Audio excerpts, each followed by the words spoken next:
कथा एक कथाच होईल।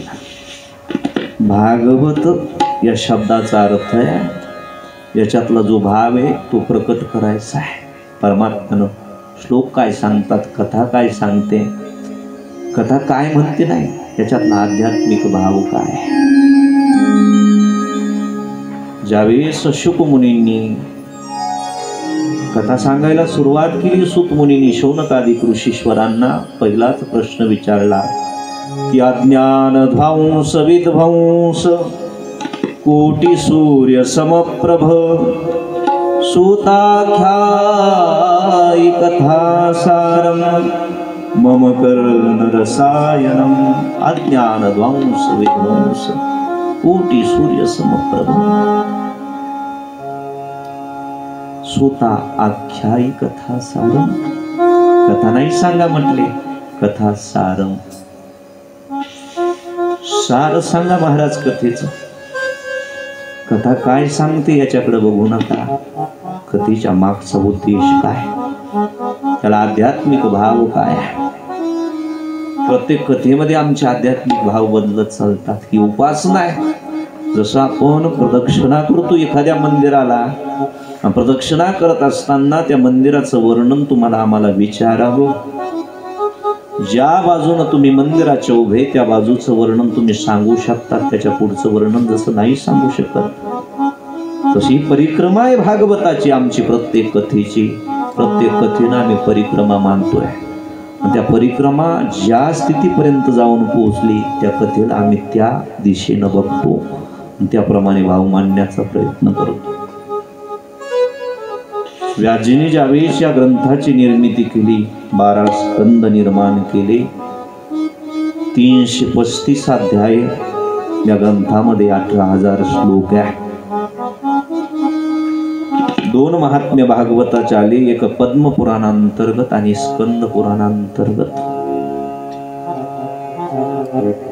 पद्म पुराणांतर्गत महात्म्याचे 6 अध्याय पहिल्यांदा आले, स्कंद पुराणांतर्गतचे 4 अध्याय भागवताच्या शेवटी आले। व्याजीने हा ग्रंथ निर्माण केला, आपण ग्रंथ सांगण्याच्या पूर्वी आधी महात्म्य सांगितलं। का महात्म्य सांगितलं? भागवताचं महात्म्य भागवतानं नाही वर्णन केलं, दुसऱ्या पुराणांनी वर्णन केलं। स्कंद पुराणांतर्गत भागवताचं महात्म्य सांगितलं, तर व्याजींना माहित होतं या कलियुगातला कुठलाही जीव गरजेशिवाय कुठलीच गोष्ट करत नाही। जी गोष्ट फायद्याची तीच गोष्ट जीव करतो, ज्या गोष्टीत फायदा नाही ती गोष्ट जीव करत नाही। ज्या रस्त्यामध्ये एखाद्या दगड पडलेला असताना आपल्याला कायम कायम त्या रस्त्यानं जायचं नाही, माणूस उचलून तो दगड सुद्धा बाजूला फेकत नाही। आपल्याला गरज काय, आपला फायदा काय, फायदा बघणारे जीव आहे।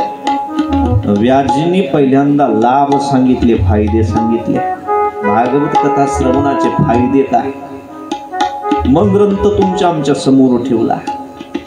फायद्याशिवाय काही गोष्ट करत नाही, मग फायदे काय भागवत कथा श्रवणाचे, ते फायदे आधी सांगितले। नैमिषारण्य क्षेत्रामध्ये शौनकादिक ऋषीश्वरांना सूत मुनी कथा सांगताय।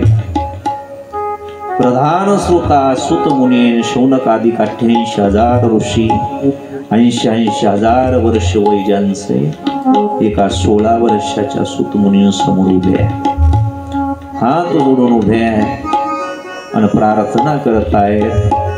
प्रार्थना करताना सूत मुनींनी पहिल्यांदा भागवताचं आराध्य दैवत भगवान श्रीकृष्ण परमात्मा या परमात्म्याचं स्मरण केलं, त्या परमात्म्याला नमन केलं। भागवत महात्म्यातला पहिला श्लोक सर्वांनी हात जोडायचे, परमात्म्याचं स्मरण करायचं आणि माझ्या मागे म्हणायचं, सच्चिदानंद रूपाय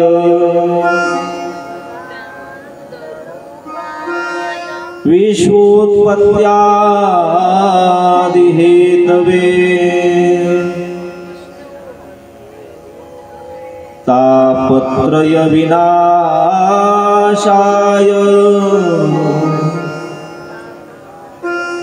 श्रीकृष्णाय वयं नमः।